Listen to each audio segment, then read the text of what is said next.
예, 안녕하세요. 예.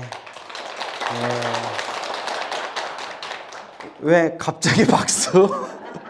예, 매주 보는 사이끼리. 예. 갑자기 잘해주면 안 된대요. 갑자기 잘하면 바람 피는 거래요. 예, 자, 45페이지 펼치셨어요? 저번 시간에 무진이야 관세음보살 마살의 위신력이 이와 같이 훌륭하니라 했죠. 또 만일 중생이 무엇이 많더라도 음욕이 많더라도 탐욕이라고 했죠.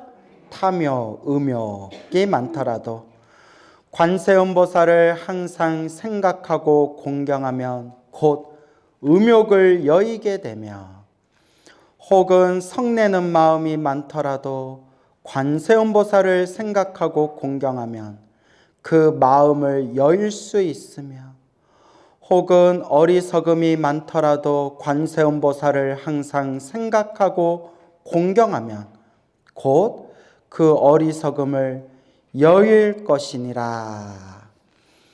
무진이야 관세음보살이 이런 위신력으로 이롭게 함이 많으니 중생은 마땅히 마음으로 항상 생각할 것이니라.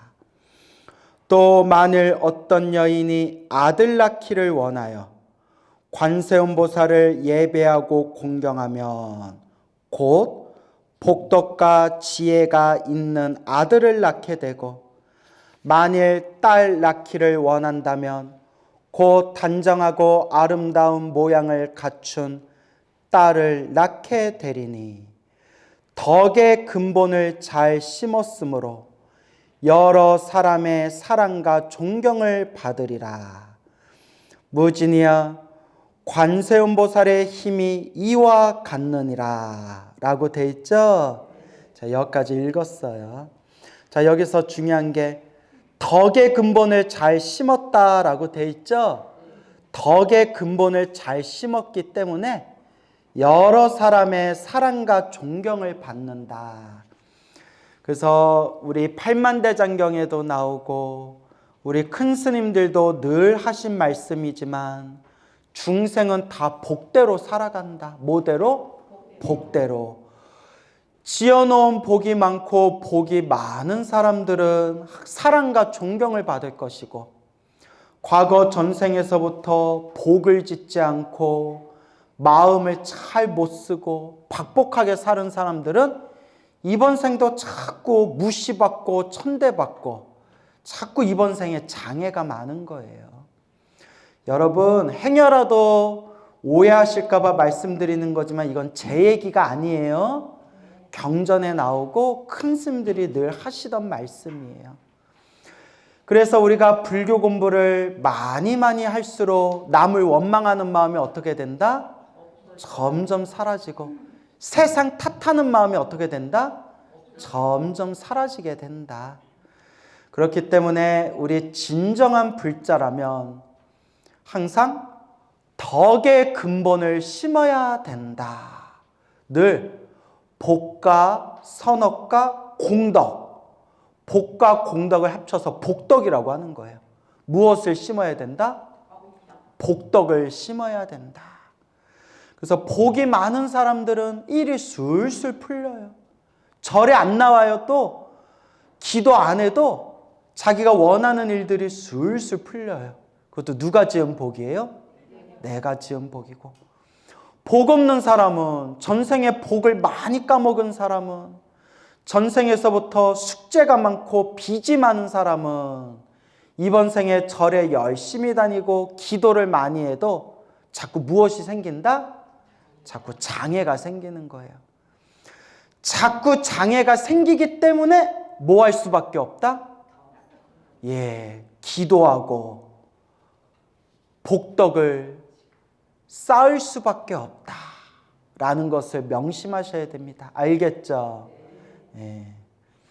그래서 우리 주변에 보면 정말 잘 먹고 잘 사는 사람도 있고 힘들고 괴롭고 답답한 사람들도 있어요. 우리 중생들이 다 행복하고 다 즐겁고 다 기쁘다면 얼마나 좋겠습니까마는 우리 중생이 살아가는 사바세계가 꼭 좋은 일만 생길 수 있다 없다? 없다. 결국 뭐대로 살아가더라? 자기가 지은 복대로 살아가더라. 그래서 여러분 행복해지고 싶다면 복을 많이 지어야 돼요. 뭐 해야 돼요? 복을 많이 줘야 돼요. 그러니까 마음을 잘 써야 돼요. 무엇을 잘 써라? 마음을 잘 써라. 마음을 잘 써야 돼요. 그리고 자꾸 장애가 있고 자꾸 막힘이 있고 자꾸 어려움이 있으면 무엇을 많이 해야 된다? 기도하고 기도하면서 이 업장을 녹여나가야 됩니다. 그리고 여러분 꼭 명심하세요. 이번 생에 안 닦으면 다음 생에 또 고생해야 돼요. 우리는 이번 생이 끝이 아니에요. 다음 생, 다다음 생, 다다다다음 생. 우리가 깨달음을 얻어서 번뇌망상이 다 소멸하고 윤회에서 벗어나기 전까지는 이 생사윤회 속에서 끊임없이 자기가 지은 업대로 살아가야 돼요. 이번 생 조금이라도 닦아놓지 않으면 다음 생 또 고생하는 거예요. 그래서 저는 머리 깎은 스님이고 절에 살면서도 절에 사는 머리 깎은 스님이면서도 저도 여기저기 부처님 등 올려요. 예? 근데 부처님 등을 올려도 이제 좀 인연 있는 도량 그리고 조금 가난한 절. 왜냐하면 등 많이 달린 데보다는 좀 등이 적게 달린 데. 왜냐면 조금이라도 도와드리고 싶어서 등 하나라도 그렇게 이제 저도 등을 조금씩 올리고 있는데 왜 올리는 거겠어요? 그 스님들은 우리 절에 등 안 달아줘요. 근데 저는 등을 달아주잖아요. 왜 다는 거겠어요? 그렇죠. 내가 복덕을 심으려고 다는 거예요. 뭔 얘기인지 알겠죠? 예, 그래서 이거는 하나의 비유로 말씀드린 거고요. 그렇다고 내가 등 달고 내가 보시했다고 상내면 돼야 안 돼요? 안 되죠. 그러면 또 복이 또 깎이는 거예요. 그래서 내가 행복해지고 싶다면 자꾸 무엇을 심어야 된다? 복을 심어야 된다. 덕의 근본을 심어야 된다. 라는 걸 명심하셔야 됩니다. 근데 또 복만 지으면 안 돼요. 복만 지으면 복은 많은데 어리석은 존재가 될 수 있대요. 진정한 부자는 복을 지으면서 뭐도 닦아야 된다? 지혜도 닦아야 된다. 라는 걸 명심하시기 바랍니다. 알겠죠? 그래서 복과 지혜를 함께 닦아야 한다. 라는 걸 명심하시기 바랍니다. 알겠습니까? 어떻게 여러분은 복 많이 짓고 계세요? 자기 입으로 냅니까? 예? 무슨 복을 짓고 계세요? 예? 여러분들이 이렇게 법당에 오셔서 부처님께 절이라도 한번 하고 부처님 가르침, 관세음보살 보문품 한 구절이라도 공부하고 있는 게 다 무엇을 짓고 있는 거예요? 복을 짓고 있는 거고 또 법문을 듣고 있으니까 무엇을 닦고 있는 거예요? 지혜를 닦고 있는 거예요. 알겠죠? 무진이야, 만일 어떤 사람이 62억 몇 억? 62억. 아우, 우리 62억만 있었으면 좋겠다. 그죠? 62억 항아의 모래 같은 항아의 밑줄. 항아는 겐지스강을 뜻해요. 겐지스강. 항아사 하면 뭘까요? 항하사. 사가 모래사자. 그러니까 겐지스강에 모래알 숫자만큼이란 뜻이에요. 알겠습니까? 62억 항아. 그러니까 62억 개 겐지스강에 62억의 겐지스강에 뭐만큼? 모래알 숫자만큼. 모래알 숫자만큼 보살의 이름을 그 수많은 62억 항아의 모래 같은 보살의 이름을 받들어 목숨이 다하도록 음식과 의복과 친구는 이불자리를 뜻해요. 이불자리, 침구와 의약 등으로 공양한다면 너의 생각은 어떻겠느냐? 이 선남자 선여인의 공덕이 얼마나 많겠느냐? 많아요, 적어요? 많죠. 많은데 전문 용어로 뭐라고 하죠? 겁나 많아. 네? 겁나게 많은 거예요. 한 분의 보살님에게 음식과 의복과 침구와 의약을 공양해도 그 복을 헤아릴 수가 없는데 얼마만큼의 보살? 62억 항아의 모래 같은 보살의 이름을 받들어 목숨이 다하도록 음식, 의복, 침구, 의약을 공양한다며 야, 공덕이 얼마나 많겠느냐. 많아요, 적어요? 엄청 많죠. 우리가 어디 법당에 가서 불전에 1,000원짜리 한 장이라도 거룩한 부처님께 귀의합니다. 거룩한 가르침에 귀의합니다. 거룩한 스님들께 귀의합니다. 불법성 삼보에 귀의하는 마음으로 1,000원짜리 한 장만 불전에 정성껏 올려도 그 공덕이 헤아릴 수 없이 많다는데 62억 갱지스강에 모래알 숫자만큼의 보살님들의 이름을 받들어서 목숨이 다하도록 이와 같이 공양을 올리면 그 공덕이 많겠어요, 적겠어요? 엄청 많다는 거죠. 그렇죠, 여러분? 엄청 많다는 거죠. 무진이가 대답하였습니다. 매우 많겠나이다, 세존이시여. 엄청나게 많습니다, 세존이시여. 부처님께서 다시 말씀하셨습니다. 만일 어떤 사람이 관세음보살의 이름을 받들어 한때만이라도 예배하고 공양하면 이 두 사람의 복이 똑같아. 다를 바 없어. 백천만억겁에 이르도록 다할 수가 없으리라. 무진이여 관세음보살의 이름을 수지하면 받을 수 진일지 받아 진이면 이와 같이 한량 없고 가없는 복덕의 이익을 얻느니라. 한량 없고 가없는 끝없는 복덕의 이익을 얻게 될 것이다. 그러니까 여기가 엄청난 지금 말씀을 하고 계시는 거예요. 어떤 사람이 62억 항아의 모래 같은 그 보살님들의 이름을 받들어 목숨이 다하도록 공양하는 공덕과 어떤 사람이 관세음보살님의 이름, 관세음보살 이름 하나만이라도 관세음보살님의 이름을 받들어 한때만이라도, 한때, 여기서는 목숨이 다하도록이라고 했잖아요. 근데 여기서는 관세음보살님의 이름을 받들어 한때만이라도 예배하고 공양하면 이 두 사람의 복이 같다 다르다, 똑같아 다를 바가 없으니 백천만억, 헤아릴 수 없는 긴 숫자를 백천만억이라고 해요. 백천만억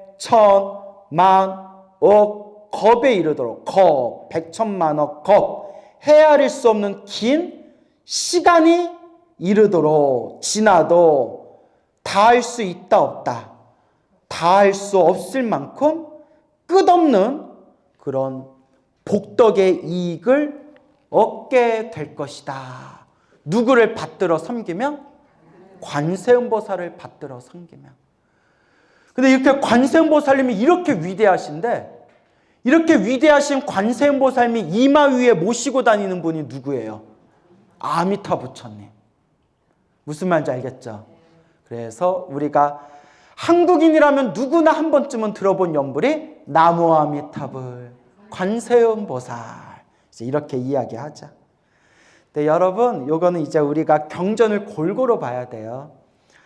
관세음보살 보문품은 누가 주인공이에요? 관세음보살. 그러니까 누가 짱이에요? 관세음보살이 짱이에요. 그래서 62억 항아 모래알 숫자만큼의 보살님들의 이름을 받들고 목숨이 다하도록 공양하는 공덕과 관세음보살님 한 분이라도 받들어 한때만이라도 예배하고 공양하며 공덕이 똑같다. 그러니까 62억 대 1이에요. 야, 가성비 엄청 좋다. 그죠? 62억 대 1이에요. 하지만 누가 주인공이니까? 관세음보살이 주인공이니까. 지장경 보면 누가 주인공이에요? 그러니까 누가 최고라고 할까요? 지장보살이 최고라고 하죠. 그리고 이제 또 저기 문수보살님 경전에 보면 누가 주인공이에요? 문수보살이 주인공이에요. 그 누가 최고예요? 문수보살이 최고라고 나와요. 그러니까 헷갈리면 돼요, 안 돼요? 안 돼요. 그러니까 경전마다 그 경전마다 주인공이 되시는 불보살님이 계시거든요. 그 경전마다 그 경전의 주인공이 되는 불보살님이 최고다라는 식으로 나와요. 그러면 결론이 누가 최고일까요? 맞아요. 정답이에요. 다 최고예요. 누가 최고다? 다 최고다. 그러니까 이것저것 따지지 말고 한 분이라도 간절하게 염불해라. 한 분이라도 어떻게 염불해라? 간절하게 염불해라. 라고 제가 늘 말씀드리는 거예요. 알겠죠? 관음기도 하는 분은 누가 최고라고 하겠어요? 관세음보살이라고 하겠죠. 지장기도 하시는 분은 누가 최고라고 하겠어요? 지장보살이 최고라고 하겠죠. 저는 아미타불이 최고다라고 해요. 저는. 왜 저는 아미타불이 최고라고 할까요? 저는 뭐 하니까? 저는 아미타불 염불하거든요. 예. 그래서 어떤 불보살님을 부르더라도 간절한 마음, 그 간절한 마음이 핵심이에요. 알겠죠? 그래서 이와 같이 관세음보살님을 받들어 공경하고 한때만이라도 예배하고 공양 올린다면 그 공덕은 헤아릴 수 없는 복을 얻게 되리라 라고 말씀하고 계시는 겁니다. 그래서 여러분, 우리가 이 중생의 세상, 이 사바세계가 무슨 뜻이라고 했죠? 참아야만 살 수 있는 세계. 이 중생세계, 이 사바세계는 업보세계. 무슨 세계? 업보세계. 내가 지은 업보대로 살아가는 업보세상이에요. 이 업보세상을 살아가면서 우리가 꼭 명심해야 되는 게 내가 지은 업보의 인연대로 살아가는 이 세상이기 때문에 힘들고 괴롭고 답답할 때일수록 무엇을 열심히 해야 된다? 염불, 기도를 열심히 해야 된다라는 것을 명심하셔야 됩니다. 우리가 이번 생 사람으로 태어나 부처님 법을 만나고 이렇게 관세음보살님의 가르침을 만나고 지장보살의 가르침을 만날 수 있었다는 것 자체가 우리가 그래도 과거 전생에 복을 많이 지었다는 증거예요. 복 없으면 부처님 법도 만날 수가 없어요. 복이 없으면 이렇게 여러분들이 마음 내서 관음기도 할 수도 없고 지장기도 할 수도 없어요. 그래도 우리가 복이 있어서 이 부처님 법을 닦는 것이다 라는 것을 항상 마음에 되새기셔야 됩니다. 그러니까 매일 염불하셔야 돼요. 뭐 하셔야 돼요?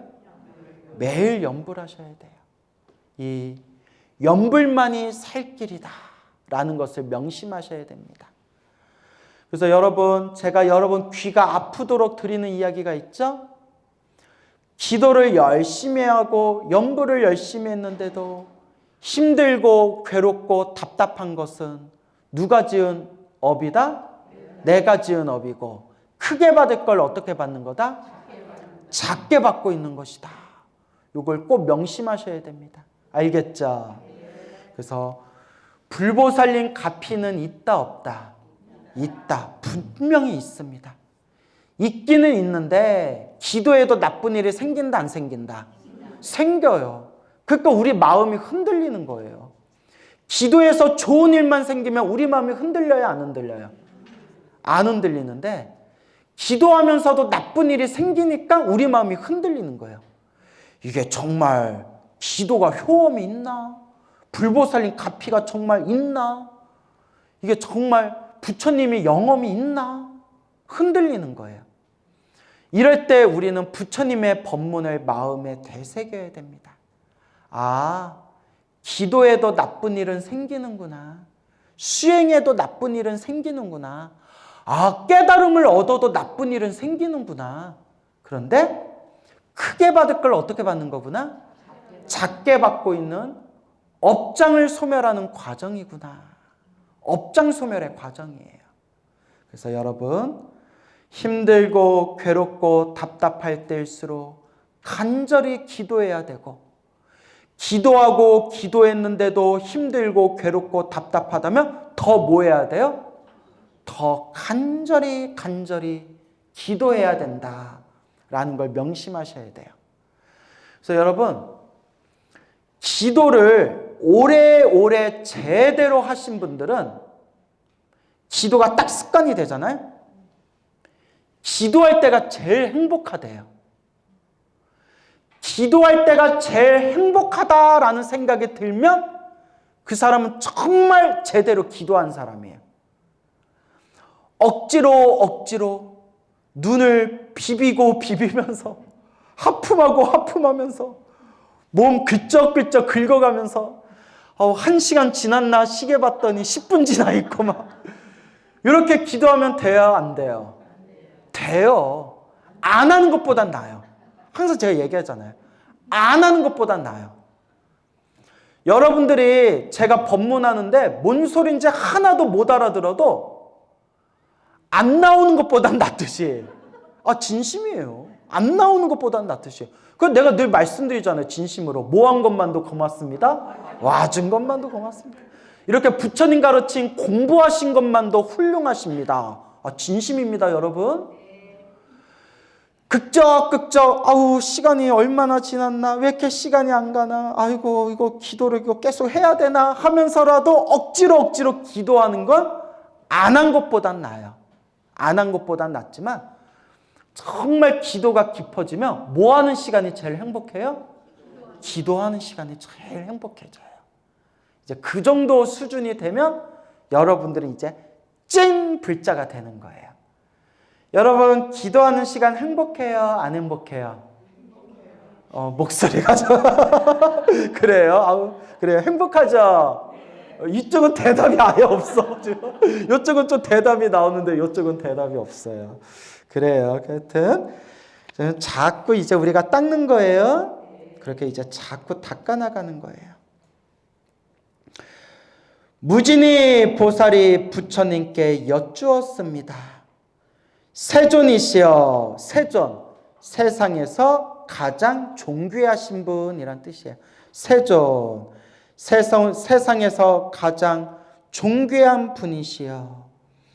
관세음보살은 어떻게 이 사바세계에서 논이시며 어떻게 중생을 위하여 설법하시며 방편의 힘은 그 일이 어떠하나이까. 이제 관세음보살의 능력에 대해서 여쭙는 거예요. 관세음보살님의 능력에 대해서. 그래서 세존이시여, 부처님, 세상에서 가장 존귀하신 부처님, 세존이시여, 관세음보살님은 어떻게 이 사바세계에 논이시며, 사바세계가 무슨 뜻이라고 했죠? 참아야만 살 수 있는 세계. 그래서 이 인간 세상, 이 업보 세상, 이 중생들 세상에서 논이시며, 여기 한자 원문으로 보면 유라고 돼 있어요. 유, 놀유자, 놀유자로 돼 있어요. 한문이. 그래서 번역할 때 논이시며 라고 했는데 왜 놀유자를 썼느냐? 놀유자, 놀다, 놀유자. 옛날 큰 스님들이 이걸 뭐라고 해석하셨냐면, 왜 번역을 할 때 한자로 놀유자, 놀다 유자를 썼냐? 관세음보살님이, 부처님이, 이 불보살님이 중생들을 제도하시는 게 힘들고 괴롭고 답답한 일이 아니라 뭐 하시는 거다? 논이신다. 그러니까 즐겁고 기쁘시다는 거예요. 그걸 표현한다라고 큰 스님은 그렇게 이제 해석을 하신 분이 있어요. 근데 참 멋지더라고요. 물론 그 해석이 100% 정답인지는 모르겠지만 어차피 경전은 딱 우리 수준, 우리 눈높이만큼 해석하는 거잖아요. 근데 그 큰 스님이 놀유, 놀다 유자를 이렇게 이제 논이신다라고 표현한 이유가 불보살님이 중생제도하는 게 힘들고 괴롭고 답답하고 어려운 일이 아니라 마치 뭐 하시는 것 같다? 논이시는 것 같다. 그래서 유유자적이라고 하죠. 아무런 걸림 없이 즐겁고 기쁜 마음으로 중생을 널리 영원토록 이 사바세계에서 중생들을 널리 널리 제도하신다. 그 모습이 마치 뭐 하시는 것 같다? 논이시는 것과 같다라는 뜻이 되겠습니다. 뜻이 멋있죠?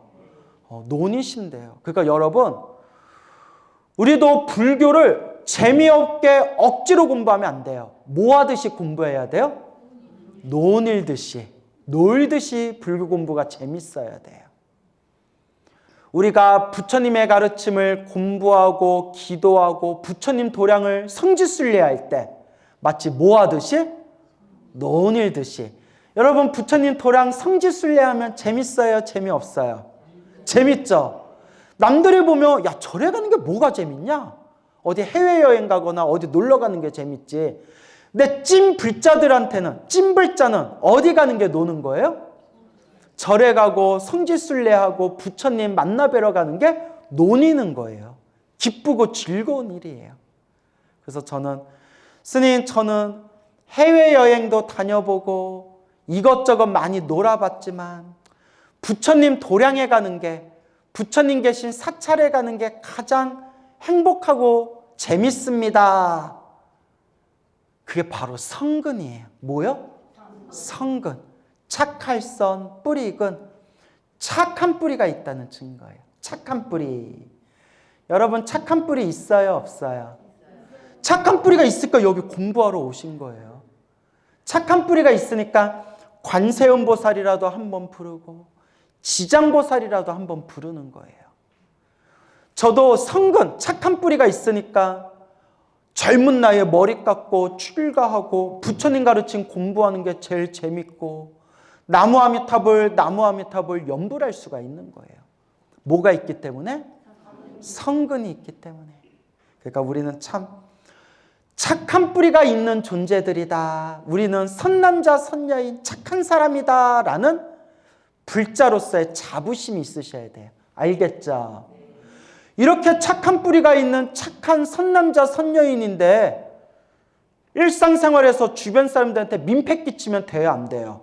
안 돼요. 절에 와서 막 갑질하고 절에 와서 막 도반들이나 같이 절에 다니는 사람들한테 막 함부로 하면 돼요? 안 돼요? 안 돼요. 그래서 진정한 찐 불자가 될수록 우리가 지혜와 자비를 펼치지는 못할 망정 무엇하지는 말자? 그렇죠. 민폐 끼치지는 말자. 여러분, 민폐 끼쳐요? 안 끼쳐요? 안 끼쳐요?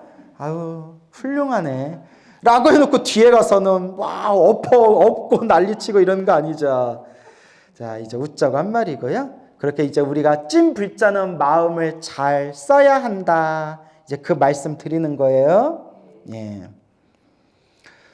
세존이시여 관세음보살은 어떻게 이 사바세계에서 논이시며, 그래서 놀 유자, 한문으로 놀 유자예요. 유. 논이시며, 이제 이해가 가시죠? 논이시며 어떻게 중생을 위하여 설법하시며 법을 설하시며. 여러분, 설법이 중요해요. 뭐가 중요해요? 설법이 중요해요. 부처님의 법을 한 사람에게라도 올바로 전하는 게 참 중요해요. 부처님 법과 인연을 맺게 해주는 게 아주 중요해요.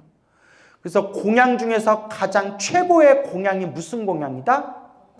법공양이다 라고 말씀을 하는 거예요. 무슨 공양? 법공양. 법공양이 가장 으뜸 가는 공양이다. 법공양이라고 말씀을 하셨던 거예요.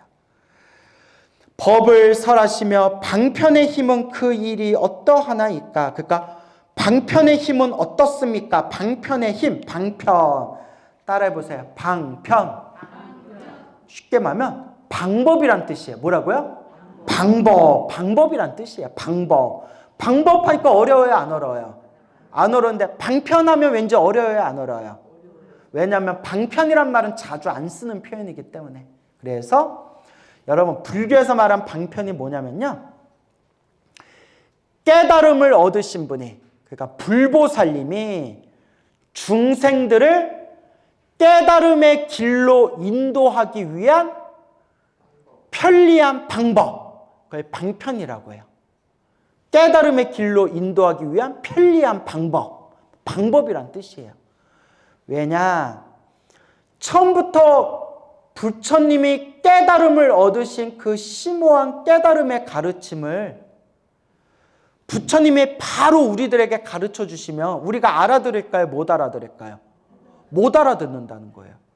그래서 우리 불교설에 의하면 부처님께서 보리수 나무 아래에서 깨달음을 얻으시고 깨달음을 얻고 난 뒤에 처음 설법한 게 화엄경이었대요. 무슨 경? 화엄경. 대방광 불화엄경. 우리 대방광불 화엄경 이러죠? 예, 원래는 대방광 띄고 불 띄고 화엄경. 대방광 불화엄경. 원래는 이렇게 발음해야 정확하대요. 화엄경을 설법하셨는데 화엄경은 부처님의 깨달음의 경지가 고스란히 녹아있는 최상의 경전이 화엄경이래요. 근데 부처님께서 화엄경을 설하셨는데 화엄경을 들은 중생들이 알아듣더라 못 알아듣더라? 못 알아듣더래요.